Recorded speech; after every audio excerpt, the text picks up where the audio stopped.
May mga bagay ka ba na kinakatakutan at di mo kayang isuko sa Diyos? At na-realize mo na nakakapagod na tumakbo sa Diyos? Kaibigan, huwag kang mag-alala dahil hindi ka nag-iisa.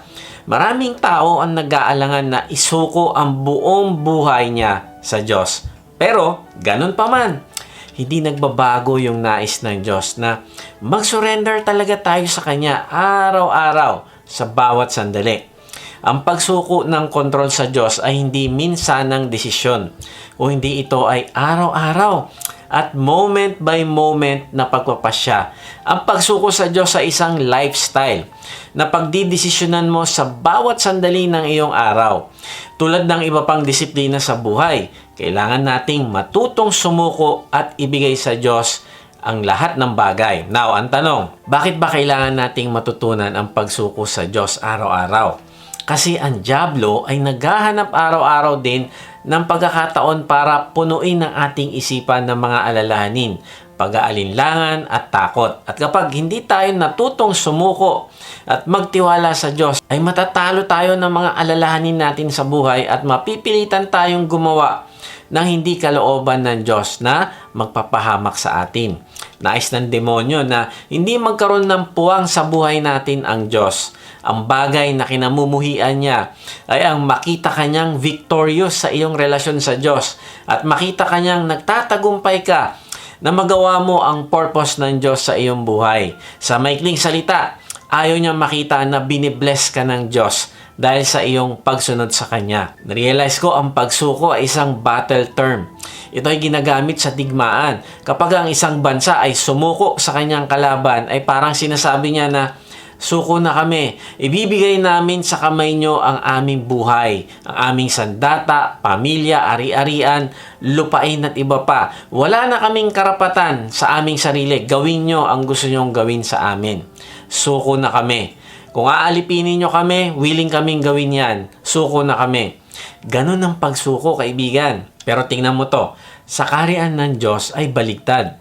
Dahil kung kailan ka susuko sa Diyos, ay saka ka palang magkakaroon ng totoong buhay. Tingnan mo ang kaibahan ng resulta ng pagtitiwala sa sarili at pagtitiwala sa Diyos. Ang pagtitiwala sa sariling karunungan, yung ayaw mo mag-surrender, tingnan mo to. Sabi sa mga Kawikaan 14:12, may daang matuwid sa tingin ng tao, ngunit kamatayan ang dulo nito. Maring iniisip mo na ito na yung tamang desisyon. Okay na ako sa buhay ko. Hindi ko kailangan maging sobrang seryoso sa Diyos. 50-50 lang.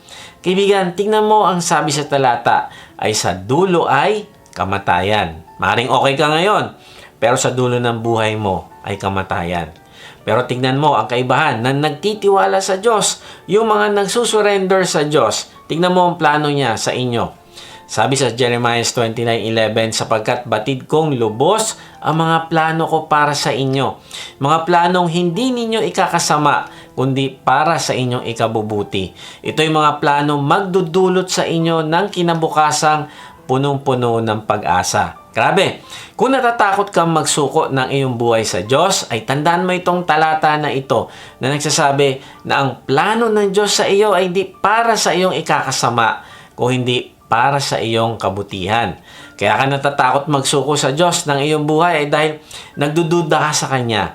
Paano kung hindi tumupad ng Diyos sa Kanyang pangako? Paano na ako? Paano na ang aking pamilya? Paano na ang aking karapatan? Paano na ang aking pangarap? Kaibigan, tandaan mo at laging ipaalala sa sarili na hindi nagbabago ang Diyos.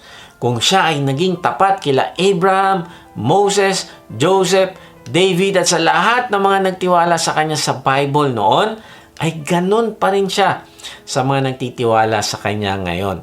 Kaya ito yung ating pag-uusapan. Paano ba natin isusuko yung ating buhay sa Diyos?